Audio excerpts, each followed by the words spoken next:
Dr. Pieracci, are you on the line?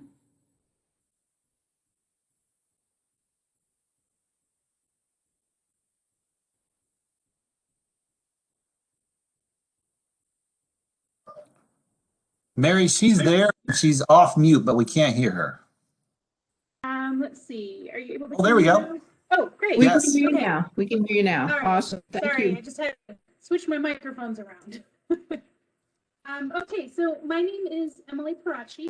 I'm a veterinarian and I'm the zoonosis team lead in the Division of Global Migration and Quarantine at the CDC. Next slide. So today I'm going to talk pretty briefly about CDC's role in the importation of biologic material because Dr. Kramer already covered that earlier. What I'm really going to focus on is what happens at the port of entry and common entry issues that we see. And then finally, I'm going to turn it over to our Houston and Dallas quarantine stations just so that they can introduce themselves. Next slide. So the importation of biologics and vectors, including animals and animal products, are governed by multiple agencies. CDC, USDA, Fish and Wildlife Service, Customs and Border Protection, and FDA, which is not pictured on this slide, all work together at the ports of entry to ensure the safe importation of these items. Next slide. There are over 300 ports of entry in the US that are shown on this map as orange diamonds. And CDC quarantine stations are physically located at 20 of the busiest ports of entry, which are shown as yellow circles. CDC quarantine public health officers are stationed at each of these 20 ports of entry. And these officers are responsible for ensuring that CDC regulated items that enter the US at all ports of entry meet CDC's entry requirements. Next slide. Within the CDC, the mission of the Quarantine and Border Health Services branch, which is the branch that I am in, is to protect the public's health at US borders and beyond. Next slide. We're often asked about the organizational structure at CDC as it relates to biologic importations. So the CDC Import Permit Program, or IPP, which is in the bottom left red square, is in the Division of Select Agent Toxins, and you heard from their liaison, Dr. Kramer, earlier this morning. And they regulate the importation of infectious biologic materials that could cause disease in humans in order to prevent their introduction and spread in the US. The program ensures that the importation of these agents is monitored and that facilities receiving permits have appropriate biosafety measures in place to work with the imported agents. Now, DSAT does not have staff stationed at the ports of entry or the ability to respond to inquiries 24/7. And so that's where the quarantine stations and the zoonosis team, which are both located within the Quarantine and Border Health Services branch within the Division of Global Migration and Quarantine, assist with the review and importation of biological materials on behalf of DSAT. The zoonosis team serves as a liaison directly between the quarantine stations and the IPP program for any issues that arise. Next slide. And I'm sorry, George, I'm going to ask you to hit the next button 8 times. Thanks. So what biologic materials are regulated by CDC? The biological materials are specimens of human and animal tissues that may be contaminated with pathogens that could pose a public health risk. Materials requiring import permits can include infectious biologic agents capable of causing illness in people, materials known or reasonably expected to contain an infectious biologic agent, or vectors of human disease. Next slide. And if you can hit the next button 4 times, that'd be great. Thank you. So vectors are known to transfer or capable of transferring an infectious biologic agent to a human. Vectors of infectious agents can include animals, arthropods, ticks and mosquitoes, animal products such as rugs or trophies, and molecular vectors such as plasmids from bacteria. Next slide. So now I'm going to talk briefly about what happens at the port of entry. Next slide. Importers are responsible for applying for the proper permits prior to arrival at the port of entry. DSAT will issue biologic permits for CDC, and the quarantine station staff assist Customs and Border Protection to ensure that the permits match the products arriving at the ports of entry. Quarantine stations will also assist Customs and Border Protection when biologics arrive without the proper permits and documentation. And this is important. These activities can include placing an item on hold while the proper permits are applied for and obtained, returning the goods to the country of origin, relinquishing the goods to law enforcement for further testing, or destruction of the goods. Next slide. So Customs and Border Protection officers will review documentation and they will inspect the import. The Border Protection officers will contact the CDC quarantine station staff to determine whether the import meets CDC requirements. And the CDC quarantine station staff will elevate questions or issues to the zoonosis team so that the zoonosis team can determine admissibility and refer to the import permit program within DSAT when needed. The type of material or vector being imported, the purpose of the importation, and the country of origin can all factor into the type of documentation that is required for entry.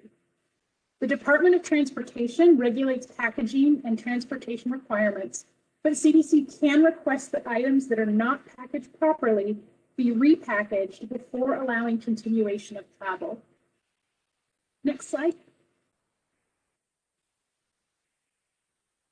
So next I'm going to talk about some of the common entry issues that we see. Most frequently is missing or improper paperwork, improper packaging or labeling, and failure to declare or to declare accurately. Next slide. Go ahead and hit next twice. Thank you. So one of the main issues that CDC encounters at ports of entry is missing or improper paperwork accompanying the animal or the biologic material. Biological substances and vectors must be accompanied by either a permit from the Division of Select Agent Toxins Import Permit Program, if known or suspected of containing infectious agents, or an importer certification statement of non-infectiousness, if it's not known or suspected of containing an infectious agent. An importer certification statement is a document on official letterhead that gives a detailed description of the material and a statement affirming that the material is not infectious and the reason that it is believed to be non-infectious or the method by which it was treated to render it non-infectious. We frequently see statements that say an import is not infectious, but there's no further explanation stating why it's believed to be non-infectious or how it was rendered non-infectious. And this will get importers flagged. It's not enough to simply say that it's not infectious. You have to provide further explanation about why you don't think it's infectious or how you rendered it non-infectious. Next slide.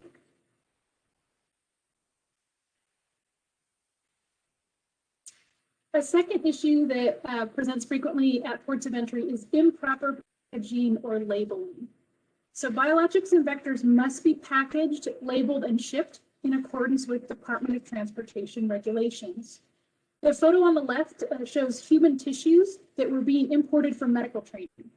The tissue is decomposing, the bags were leaking, and there was no CDC permit or certificate of non-infectiousness with this shipment. So it did not meet CDC's importation requirements. Next slide. Another common issue is failure to declare customs or failure to declare accurately to customs. We often see biologics that are packaged inside someone's luggage or concealed inside a package of unrelated goods. So the photo on the left shows a package that was manifested as electronics. However, X-ray of the box confirmed that it was actually full of human skulls. So it had not been accurately declared. They were not packaged or labeled correctly. They did not have a CDC permit. And so ultimately they were destroyed because they did not meet CDC entry requirements. Next slide. So this is a case that actually came through Houston. This importer attempted to import approximately 100 wild-caught live ticks, nymphs, and larvae. The importer had a USDA veterinary services permit, but no CDC import permit. And it's important to remember that multiple agencies will regulate some items, and as importers, you have to be in compliance with all agency requirements. So in this particular case, these ticks were not properly packaged. The ticks were in plastic vials that had holes punctured in the top of them.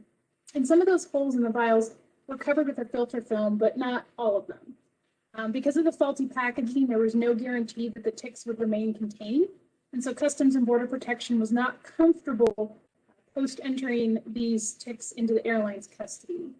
CDC ended up denying entry to the ticks due to the lack of a CDC permit and improper packaging.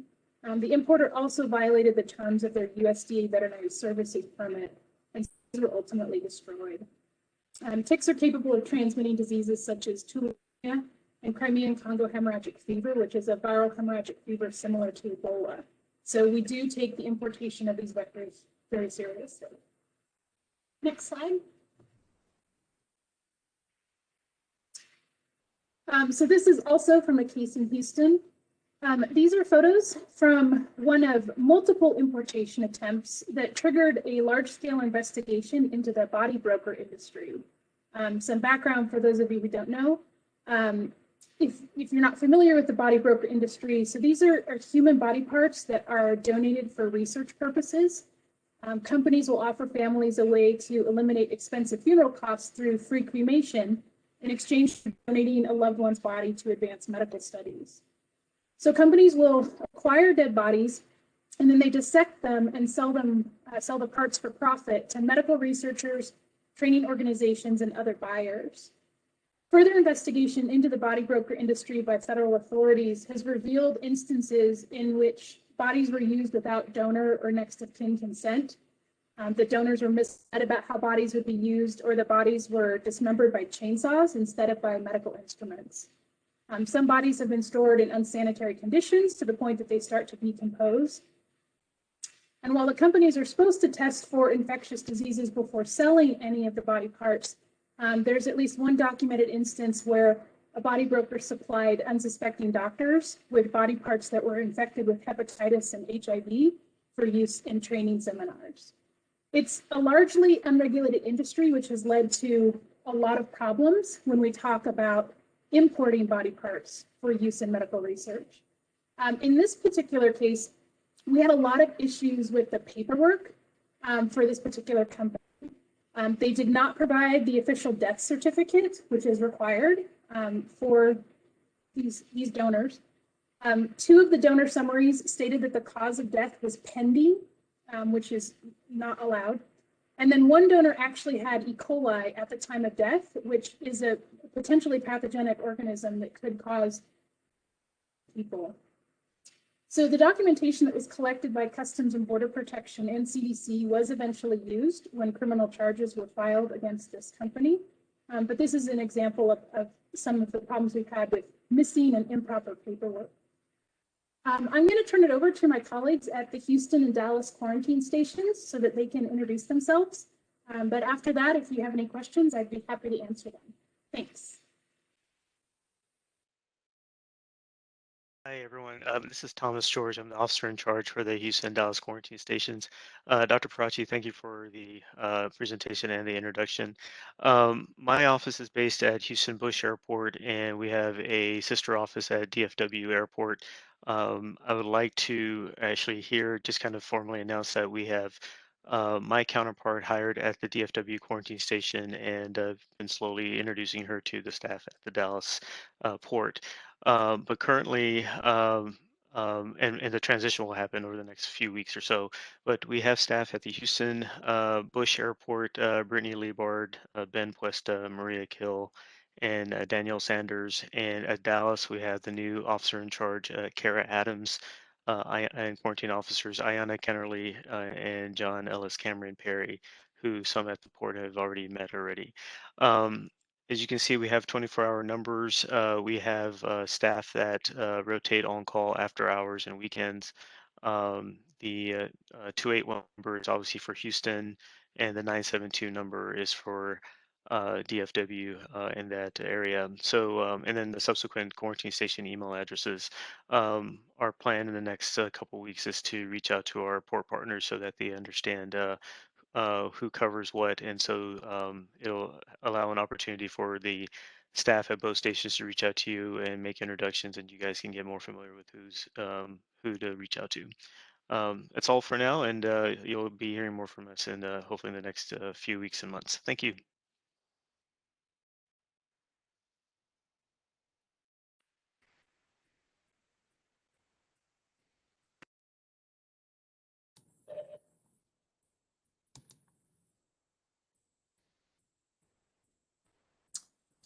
Thank you so much for the presentation. Adam, any questions?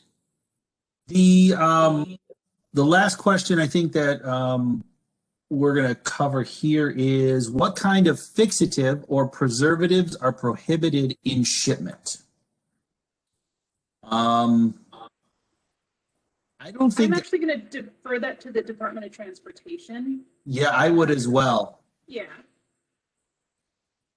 So because of the hazmat aspect of that. Yeah. I personally, as far as CBP is concerned, I have not heard of any fixatives or preservatives being prohibited. But I think Mr. Streck could cover that in his presentation. But as far as I know, as long as they have labeling correctly and documentation and declaration, they should be good to go. But I'm going to defer all that to him. Okay, awesome. Thank you for the presentation. We'll move on to our next presenter. Our next presenter is out of the Federal Bureau of Investigation.